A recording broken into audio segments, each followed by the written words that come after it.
So in this class we are going to see about the anion-exchange process.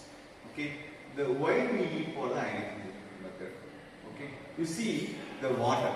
So all know about the H2O molecule. Okay, so the water is used for the domestic purposes and industrial purposes. Okay, that is well known. But thing is, we are collecting a different source of water.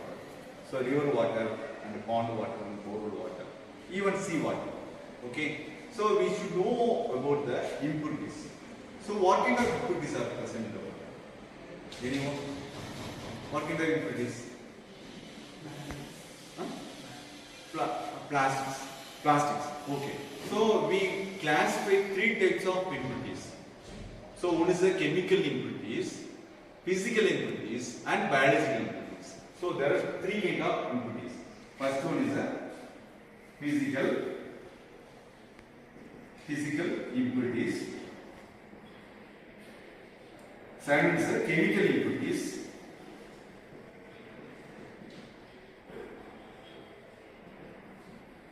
And third is the biological impurities.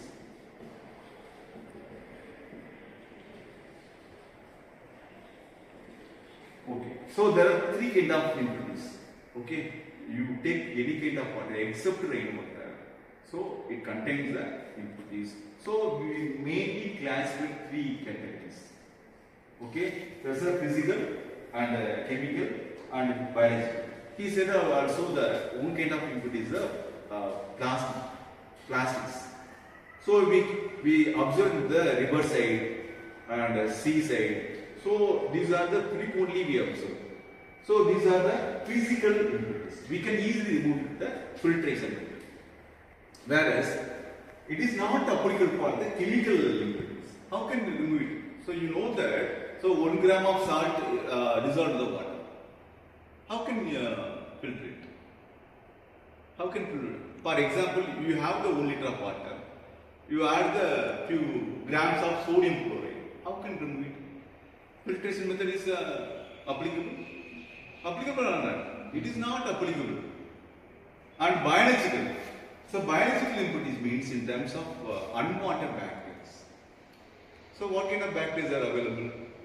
So many bacteria are available in the water. So that's why the municipality, the announcements, you go for the boiled water in the rainy season. Why they said frequently this kind of statement? So the removal of the biological impurities. Okay, the above 100 degrees Celsius, it removal of the all kind of bacteria. So these are the well-known impurities for the everywhere in the water, except rainwater. So remaining all water body contains these kind of impurities. So in this method, the anion-exchange method, especially the removal of the chemical impurities. So in the chemical impurities, it means you see here the plastics, wood, and leaves and plant waste. Everything is so that is the macromolecules. Everything is a macromolecule. We can easily remove it. Whereas the chemical impurities, we don't know. So the size is very tiny. So less than nanometers. So that we can't do for the any filtration method. This is a simple filtration method. So the chemical impurities, like what kind of chemical impurities are possible in the water bodies? I already told, as I told you, sodium chloride is one of the impurities. NaCl is the one kind of impurities. I don't want for the NaCl. If you go for the food preparation, you add it the sodium chloride. Otherwise, drinking water not necessary for the NaCl. So it is considered the impurities, chemical impurities. And additionally for the calcium chloride, and magnesium chloride. Calcium carbonate, magnesium carbonate, calcium sulfate, magnesium sulfate. So these all are salts form.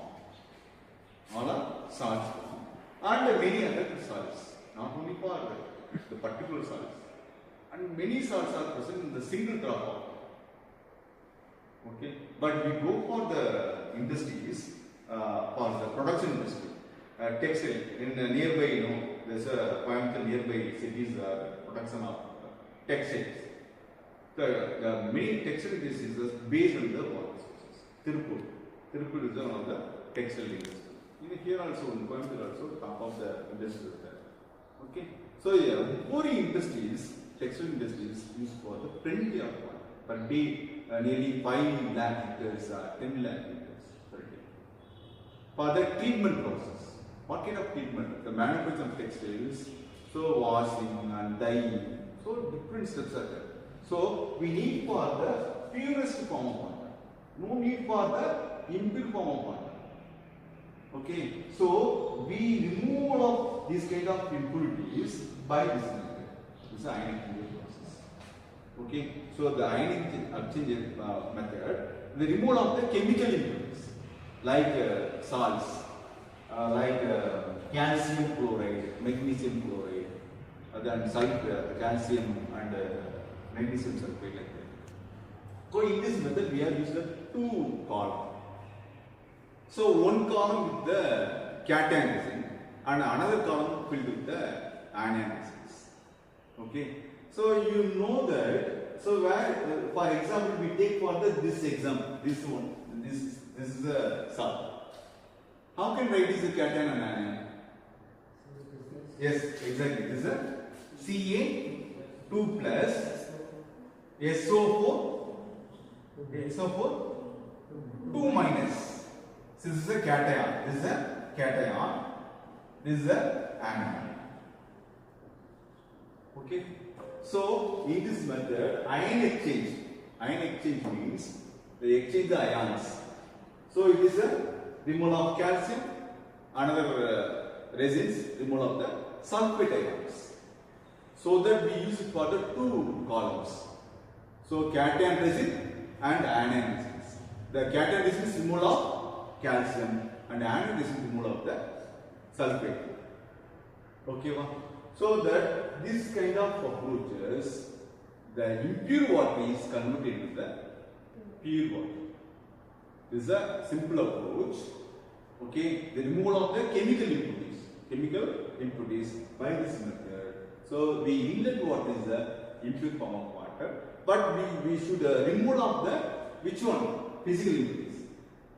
Before going to pass through the ion exchange process method, we remove for the physical impurities first stage, and second stage only the chemical, and third only the biological.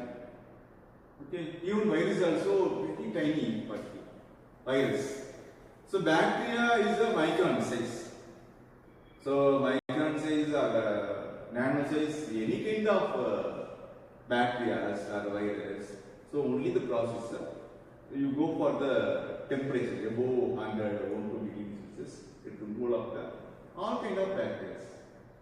Okay. You also observe that, no? So whenever use it for the boiled up water, the bacteria is moving or stagnant in the water, normal water. Stagnant. No, it is moving. You just drop of water in the microscope, no? You see that is a moving. Only the microscope.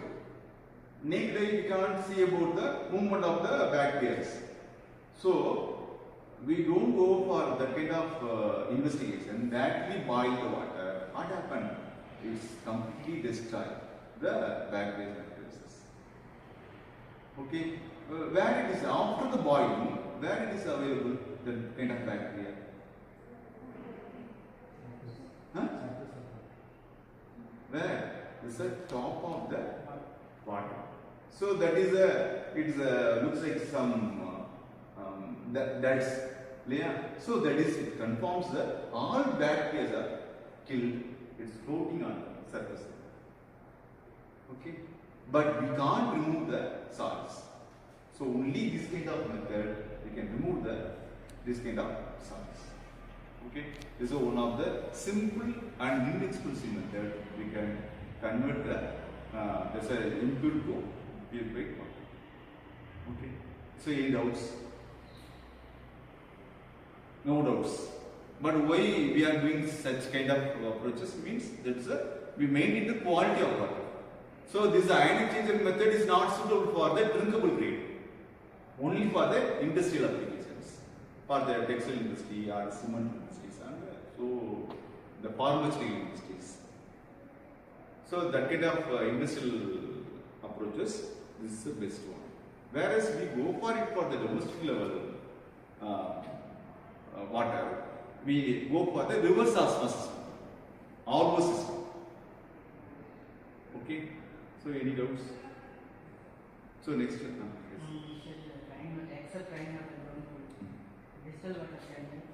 The distilled water also almost that is a man-made material. We remove for the all salts. So there's a condensation method, no? Just boil the water and it comes to vapor. The vapor is condensed. So we correct the purified water. Okay, no need for that kind of water. That's also purified water. Rainwater is a naturally available purified water. Okay, distilled water is man-made. So that also not. So this is one of the simplest method. This is one of the simplest method. But distillation method means we go for the boiling the water. So that is a method only for better for the laboratory purposes. Okay, this is only for the large scale production. Purification large scale only for the textile industry and the production business is possible. Okay. Any other doubts? Any other methods to remove biological species rather than boiling? Yes, UV, no. UV treated water. So there's you see here the RO system, no? The RO system, it has here reverse osmosis as well as the UV treated. Okay, and chlorinations also. So today also we have seen the chlorination replacement, no? So that method also, chlorination means to kill the bacteria. In the municipality water add the chlorination. Okay, so we have different approaches. The chlorine is already available in the water. Okay, purposely we add the chlorine to kill the bacteria. Okay, any other doubts? Okay, thank you.